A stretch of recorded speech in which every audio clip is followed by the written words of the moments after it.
न्यून प्रणाम। राम राम। हम आपको फागुन मास कृष्ण पक्ष विजय एकादशी व्रत कथा बताने जा रहे हैं। धर्मराज युधिष्ठिर बोले, हे जनार्दन, फागुन मास के कृष्ण पक्ष की एकादशी का क्या नाम है तथा उसकी विधि क्या है? कृपा करके आप मुझे बताइए।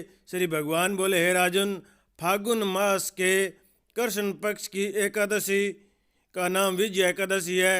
उसके व्रत के प्रभाव से मनुष्य को विजय प्राप्त होती है। यह सब व्रतों में उत्तम व्रत है। इस विजय एकादशी के महात्म्य के श्रवण व पठन से समस्त पापों को प्राप्त हो जाते हैं।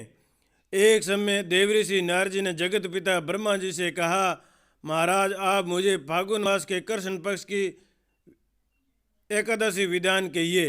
ब्रह्मा जी कहने लगे, हे नारद, विजय एकादशी का व्रत पुराने तथा नए पापों को नाश करने वाला है। इस विजय एकादशी की विधि मैंने आज तक किसी से भी नहीं कही। ये समस्त मनुष्य की विजय प्रदान करती है। 13 युग में मर्यादा पुरुषोत्तम श्री रामचंद्र जी को जब 14 वर्ष का वनवास हो गया, तब से श्री लक्ष्मण तथा सीता सहित पंचवटी में निवास करने लगे। वहाँ पर दुष्ट रावण ने जब सीता जी का हरण किया, तब इस समाचार से श्री रामचंद्र जी तथा लक्ष्मण अंत व्याकुल हुए और सीता जी की खोज को चल दिए। घूमते घूमते जब वे मरणासुर जटायु के पास पहुँचे, तो जटायु उन्हें सीता जी का वृतांत सुनाकर स्वर्ग लोक चला गया। कुछ आगे जाकर उसकी सुग्रीव से मित्रता हुई और बाली का वध किया। हनुमान जी ने लंका में जाकर सीता जी का पता लगाया और उसमें श्री रामचंद्र जी और सुग्रीव की मित्रता का वर्णन किया। वहाँ से लौटकर हनुमान जी ने भगवान राम के पास जाकर सब समाचार कहे।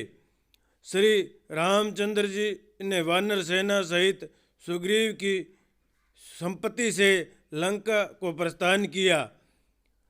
जब श्री रामचंद्र जी समुद्र से किनारे पहुँचे, तब उन्होंने मगरमच्छ आदि से विकृत उस अगाध समुद्र को देखकर लक्ष्मण जी से कहा कि समुद्र को हम किस प्रकार से पार करेंगे? श्री लक्ष्मण ने कहा, हे पुरुषोत्तम, आप आदि पुरुष हैं, सब कुछ जानते हैं। यहाँ से आधा योजन दूर पर कुमारी दीप वकला बे नाम के मुनि रहते हैं। उन्होंने अनेक ब्रह्मा देखे हैं। आप उनके पास जाकर उसका उपाय पूछिए। लक्ष्मण जी इस प्रकार के वचन सुनकर श्री रामचंद्र जी वकलाबदे ऋषि के पास गए और उनको प्रणाम करके बैठ गए। मुनि ने भी उनको मनुष्य रूप धारण किए हुए पुराण पुरुषोत्तम समझकर उनसे पूछ लिया, हे राम, आपका आना कैसे हुआ? रामचंद्र जी कहने लगे, हे ऋषि, मैंने अपनी सेना सहित यहाँ आया हूँ और राक्षसों को जीतने के लिए लंका जा रहा हूँ। आप कृपा करके समुद्र पार करने का कोई उपाय बतलाइए। मैं इसी कारण आपके पास आया हूँ। वक्दा भले ऋषि बोले कि हे राम, फागुन मास के कृष्ण पक्ष की एकादशी का उत्तम व्रत करने से निश्चय ही आपकी विजय होगी। साथ ही आप समुद्र भी अवश्य पार कर लेंगे। इस व्रत की विधि यह है कि 10वीं के दिन श्रवण, चांदी, तांबा या मिट्टी का एक घड़ा बनाएं।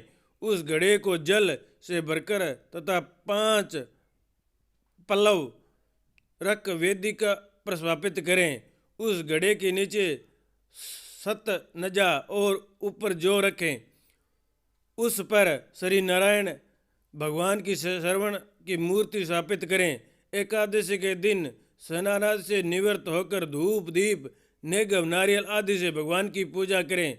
तत्पश्चात घड़े के सामने बैठकर दिन व्यतीत करें और रात्रि को भी उस प्रकार बैठे रहकर जागरण करें। द्वादशी के दिन नित्य नियम से निवृत्त होकर उस घड़े को ब्राह्मण को दे दें। हे राम, यदि तुम इस व्रत को सेनापतियों सहित करोगे तो तुम्हारी विजय अवश्य होगी। श्री रामचंद्र जी ने ऋषि के कथनानुसार इस व्रत को किया और उसके प्रभाव से दैत्यों पर विजय पाई। अंत है राजन, जो कोई मनुष्य विधि पूर्वक इस व्रत को करेगा दोनों लोकों में उसकी अवश्य विजय होगी। श्री ब्रह्मा जी ने नारसी से कहा, हे पुत्र, जो कोई इस व्रत के महत्व को पढ़ता या सुनता है उसको वाजपेयी यज्ञ का फल प्राप्त होता है। बोलिए विष्णु भगवान की जय, बोलिए शंकर भगवान की जय।